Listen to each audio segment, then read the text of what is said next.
Bonjour à tous, je suis ravie de vous accueillir dans cette vidéo réalisée en collaboration avec l'ambassade des États-Unis en France pour vous parler recettes, diplomatie culinaire et Thanksgiving. Thanksgiving est une des fêtes les plus importantes pour les Américains. Méconnue en France, on a souvent tendance à la confondre avec Halloween, voire même Noël. Mais croyez-moi, ça n'a rien à voir. Tout d'abord, un peu d'histoire. Lorsque les protestants qui fuyaient l'Europe ont débarqué du Mayflower en 1620, ils ont été accueillis par les membres de la tribu des Wampanoag. Le climat était rude. Les Native Americans ont sauvé les Européens de la famine en leur apprenant à cuisiner avec vraiment ce qu'il y avait sur place. Et ont survécu cette première année ensemble, une belle fête s'imposait. Ainsi est né le premier Thanksgiving, l'Action de grâce, en novembre 1621. Depuis ce jour, on fête le partage et la reconnaissance autour d'un bon repas bien copieux qui a lieu tous les ans le 4e jeudi de novembre. Aux États-Unis, le jeudi de Thanksgiving est un jour férié, ainsi que le vendredi. Même la bourse de New York est fermée, c'est pour dire. Le repas est quasiment le même dans toutes les familles de l'Atlantique au Pacifique. Et la pièce de résistance est toujours la fameuse dinde. Je vous propose d'apprendre à les cuisiner avec moi, ainsi qu'un des desserts mythiques, la pumpkin pie. Allez, on enfile les tabliers.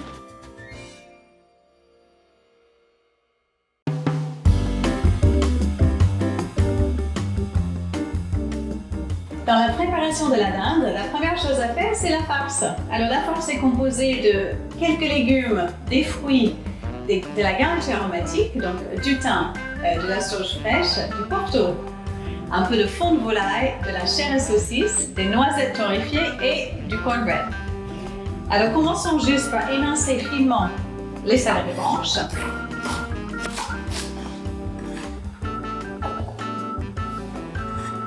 On va ciseler l'oignon. On va le ciseler assez finement. Et ensuite, on va le faire suer avec le céleri branche. Et avant ça, on va terminer la découpe. Alors, un peu de pomme. Moi, j'ai choisi la pomme verte pour avoir un côté un petit peu acidulé et je garde la peau. Voilà, je coupe juste tout autour du oignon. Et enfin, on va découper le cornbread. Alors, il faut qu'il soit un peu rassis. Il faut qu'il ait quelques jours en fait. Voilà, comme ça, on va le réhydrater dans la farce. Là, je fais juste des gros cubes. Alors, on va tout mélanger dans un bon gros saladier. Les pommes, le pain de maïs, quelques noisettes. On va faire suer tout ça à la poêle. On commence avec un petit filet d'huile d'olive, voilà, bien généreux. On va faire suer nos oignons avec le céleri branche. Un petit pincée de sel. Un tour de moulin à poivre. C'est important d'assaisonner au fur et à mesure qu'on avance sur les étapes. Comme ça, on est sûr d'avoir le goût définitif. On rajoute la chair à saucisse. On va faire bien dorer avec la petite garniture, avec les oignons et le céleri branche. Je rajoute tout dans le saladier. On mélange. Vous savez ce qu'il me manque là? Il me manque un tout petit peu de cornbread. Parce que alors là, j'aime tellement ça. Regardez ce que je vais faire, je vais juste l'émietter pour avoir le côté un petit peu plus rustique en fait, un petit peu plus de matière. Alors là, c'est parfait. Maintenant, quelques herbes. Regardez, ça, j'ai de la sauge fraîche. Ça, c'est merveilleux. On va ciseler la sauge. Le plus simple, c'est de l'empiler. Ensuite, le rouler bien serré. Et on passe la lame du couteau dessus.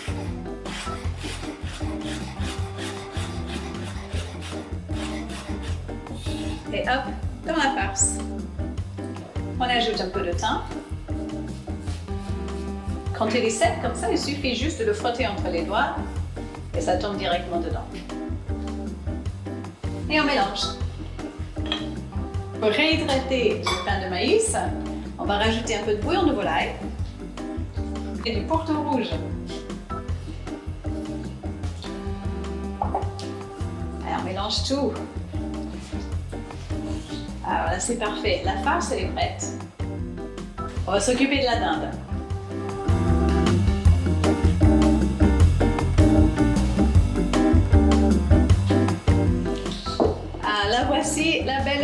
la pièce de résistance de notre plat. Alors, c'est une dinde fermière. Je vous conseille vraiment de prendre une dinde fermière. Celle-ci est une dinde rouge des Ardennes. Elle fait environ 4 kg. Ça va être juste parfait pour 6 à 8 personnes. Donc, on décroche. Voilà, d'abord, il faut bien assaisonner à l'intérieur. Donc, on va saler poivrer, bien assaisonner, et on va rajouter notre farce. Alors, le plus simple, c'est pop, on le met debout quand même, ce serait le plus simple, et j'y vais à la cuillère en fait. Sinon, pour les plus courageux, allez-y avec des gants et vous le remplissez avec les mains. Alors, on va la fermer cette dinde quand même pour que la farce reste bien à l'intérieur, et pour ça, on va brider. Je vais vous montrer un bridage vraiment très simple. Il vous faut une grande ficelle de cuisine, ça se trouve partout. Donc, vous glissez la ficelle en dessous et tout simplement vous serrez fort. On fait un deuxième nœud. Ce qui est important, c'est de faire passer la ficelle 3 fois. Comme ça, elle ne va pas glisser. Et voilà, et on coupe.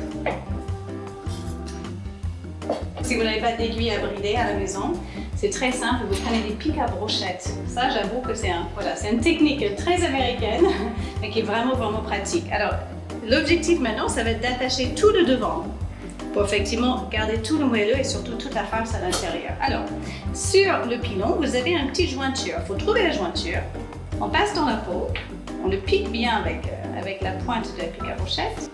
Et c'est parti, c'est juste entre deux petits os, c'est pas toujours évident à trouver, mais quand vous l'avez, c'est facile. Et on enfile. Et voilà, on fait pareil avec une deuxième. Alors, on enfile la deuxième pique à brochette, ça y est. Et enfin, il ne faut surtout pas oublier de rattacher les pattes. Donc, je les enfile juste sous ce petit morceau de peau. Là, ça y est. Bridage terminé, c'est bien net, c'est vraiment facile. Passons maintenant à la cuisson de la dinde. Elle est bien bridée, elle est prête à être enfournée, mais avant ça, en fait, je veux donner du goût au jus de cuisson qui va faire la sauce, en fait, par la suite. Donc, je vais rajouter un peu de garniture aromatique dans le fond de mon plat. Ensuite, on assaisonne bien l'extérieur de la dinde. On avait bien assaisonné l'intérieur avant de la farcir. Maintenant, c'est autour de l'extérieur, donc d'où cette fin. Et enfin, on va le poser sur ce lit de légumes. Ça va l'aider à se caler aussi d'ailleurs, c'est pas mal du tout. Je vais rajouter un peu de fond de volaille. C'est le même qu'on a utilisé pour la farce. On va aller faire une petite beauté à cette dinde avec du beurre fondu. Alors là, ça fait croustiller la peau. Maintenant, on passe à la cuisson. Donc, vous préchauffez le four à 180 degrés et on enfourne.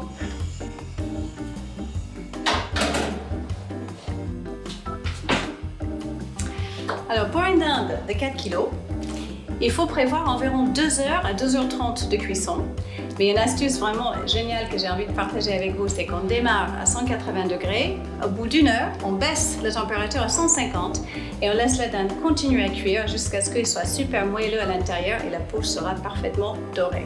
Alors ça y est, maintenant que la dinde est au four, on va commencer le dessert.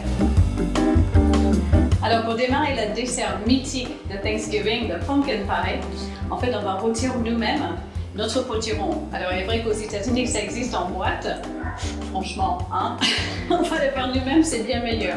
Donc un bon morceau de potiron, il va vous falloir à peu près 300 g net après, juste un petit filet d'huile d'olive et c'est tout. On va faire la garniture donc pour notre pumpkin pie. Vous vous souvenez de notre pumpkin qu'on a bien rôti au four? Ben ça y est, j'ai juste récupéré la chair, bien écrasée. C'est absolument délicieux parce que ça développe tous les sucres naturels. Alors, il nous faut une gousse de vanille. Je vais gratter les graines à l'intérieur. On rajoute les 2 sucres, les œufs et on fouette.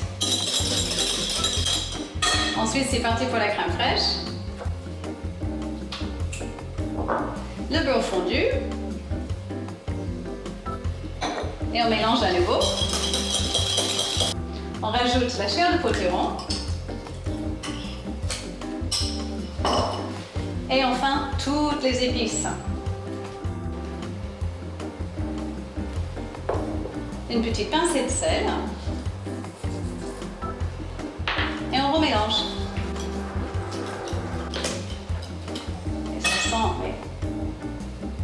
Ah, ça sent le Thanksgiving. C'est bon, ça, ce mélange d'épices, ça me rappelle tellement les Thanksgiving de mon enfance. Alors, j'ai récupéré le fond de tarte qui était bien cuit à blanc. Il est juste un peu doré sur les bords, c'est vraiment parfait. Et maintenant, on verse la garniture dessus. Bien au milieu. Et elle va s'étaler toute seule. Et ensuite, on va réenfourner, mais attention, il faut baisser la température. On était à 180, on va le mettre à 150. Et c'est parti pour 1h30 de cuisson. C'est une longue cuisson, mais ça va garantir en fait un côté très crémeux de la garniture. Et là, dans la maison, ça sent tellement, tellement bon parce que la dinde, ça fait 1 heure qu'elle est au four, il est temps qu'on la récupère pour l'arroser. Elle est magnifique. Alors regardez, il y a tous ces jus qui sont dans le fond. Donc ça, je vais m'en servir tout simplement pour arroser, arroser, arroser. Regardez, vous branchez le plat. Bon, le plus simple, c'est juste de prendre une grande louche comme ça et vous l'arrosez généreusement. Alors c'est reparti au four, mais il faut baisser le four à 150 degrés et on poursuit la cuisson pendant 1 heure, 1h30.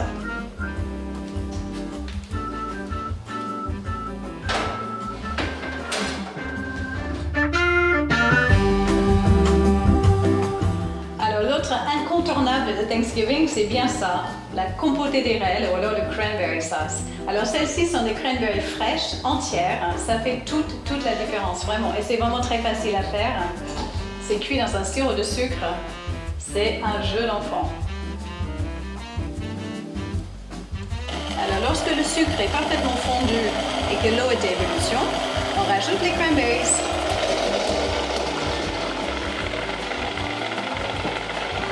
On reporte à ébullition et on va laisser cuire pendant 10 minutes.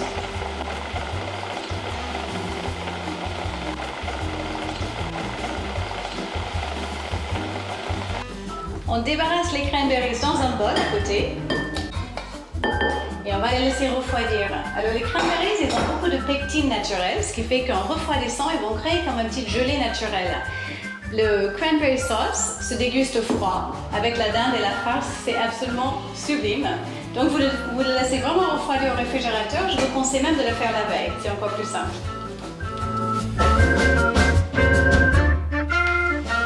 Ça y est, tout est quasiment terminé. Il n'y a plus qu'à attendre la fin de la cuisson de la dinde et de la pumpkin pie. Et maintenant, on va se retrouver dans un endroit absolument magique.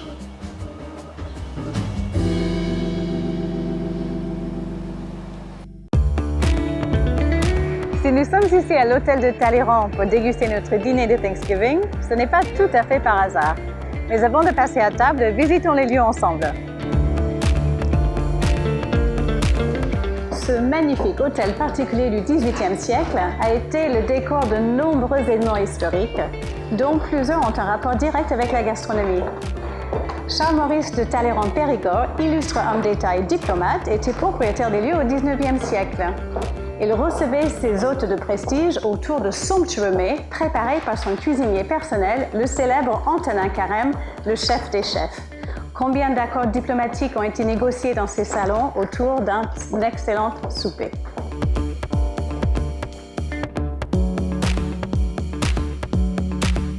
Passons maintenant au XXe siècle. Après la Deuxième Guerre mondiale, le gouvernement des États-Unis racheta ce bâtiment pour abriter les négociations du plan pour la relance économique de l'Europe, plus connu sous le nom du plan Marshall. Après tant de destruction, il fallait reconstruire. Il fallait reconstruire l'Europe et surtout remettre la nourriture dans les assiettes. Depuis, ces magnifiques salons accueillent des conférences, des rencontres, des réceptions et sont un outil de diplomatie culturelle et aujourd'hui, comme au temps de Talleyrand, de diplomatie culinaire. À la même époque, l'hôtel de Talleyrand a aussi accueilli un couple mythique de la gastronomie, Paul et Julia Child.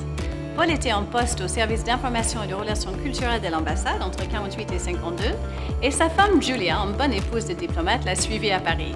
Julia, de haut de son mètre 88 et avec son caractère bien trempé, s'ennuyait quelque peu et rêvait d'apprendre la cuisine française. Il faut dire qu'à l'époque, il n'y avait pas beaucoup de femmes en cuisine et encore moins d'américaines. Elle a poussé la porte de l'école de Cordon Bleu et devint l'ambassadrice de la cuisine française aux États-Unis avec ses nombreux ouvrages et ses mémorables et hilarantes émissions de télévision.